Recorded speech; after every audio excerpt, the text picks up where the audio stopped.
All right, let's get right into it. Today, we're breaking down a really high-stakes debate that's happening in Japan over a new anti-espionage law. And believe me, this isn't just about spies and trench coats.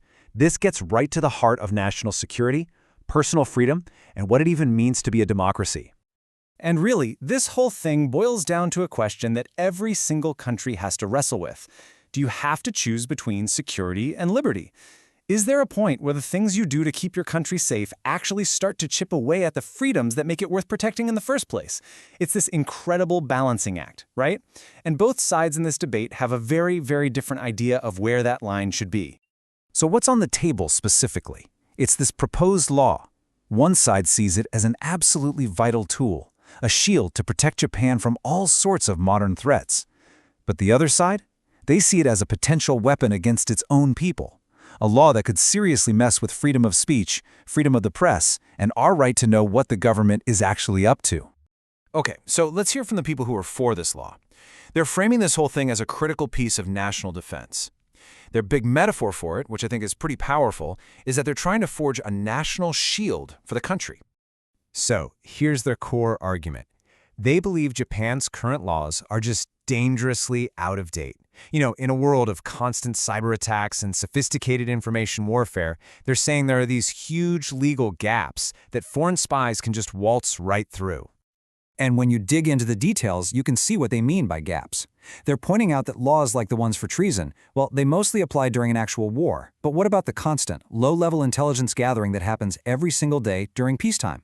That's where things like advanced tech and economic secrets are super vulnerable. So they argue a new law would send a clear message with much tougher penalties. And, as a bonus, it would show Japan's allies that they're serious about security, which helps build trust. All right, let's flip the coin and look at the other side. So if one side sees a shield, the opposition sees a major threat to what they call democracy's soul.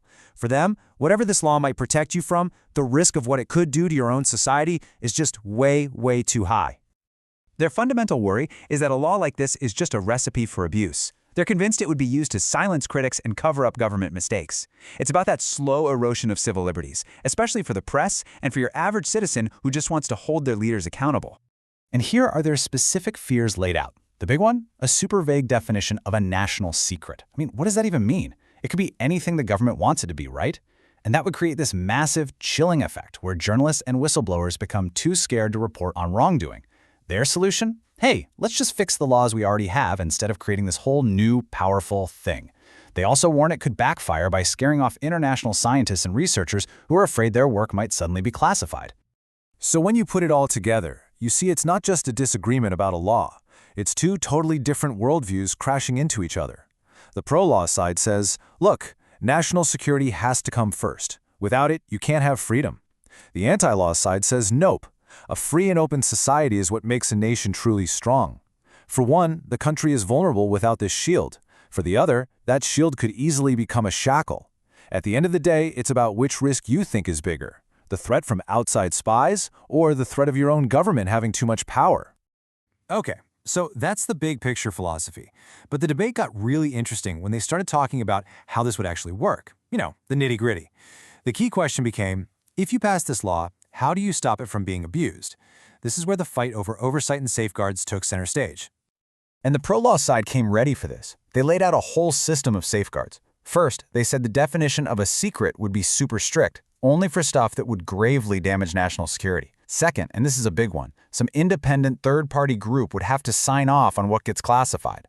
Third, the Japanese parliament, the Diet, would get more power to monitor the whole thing. And finally, they promised a special clause to protect journalists and whistleblowers who are acting in the public's interest. But the other side was not buying it. Not at all. They fired right back with this argument, basically saying, we've heard all these promises of strict operation before, and they're empty. Their proof? They pointed to a law that's already on the books, the Specific Secrets Protection Law, and argued that there's already very little transparency there. So their question was pretty simple. Why on earth should we believe this time will be any different? So, after all the arguments and the back and forth, how did it all end? Well, this was a formal debate, so a judge was there to decide who made the more convincing case. Now, it's really important to remember this is just the result of this one debate event. It's not a real political decision about the law itself. And the winner was the affirmative side. The judge ruled that the team arguing for the new anti-espionage law had presented the stronger, more persuasive case on the day. So let's break down why they won, because the judge's reasoning is super insightful. The affirmative side won because they were concrete. They pointed to specific gaps in the law and presented a clear plan for safeguards. The negative side, on the other hand, was seen as being a bit too abstract. Their idea to just amend existing laws wasn't fleshed out enough to sound like a real solution to modern threats. And while they spent a lot of time on the very real risk of abuse, the judge felt that the affirmative team actually did a better job of directly addressing that fear with their proposed fixes. But, a debate verdict isn't the final word. Not by a long shot. In fact, it kind of just brings us full circle, right back to that fundamental question that every single democracy has to keep asking itself. And that question is this: where do you draw the line in the sand? Where does the government's need to keep secrets to protect us all start to clash with our need to know what's going on, to protect our democracy? This whole debate just proves there are no easy answers. That line is never permanently drawn. It's something we're always debating and always redrawing, one tough conversation at a time.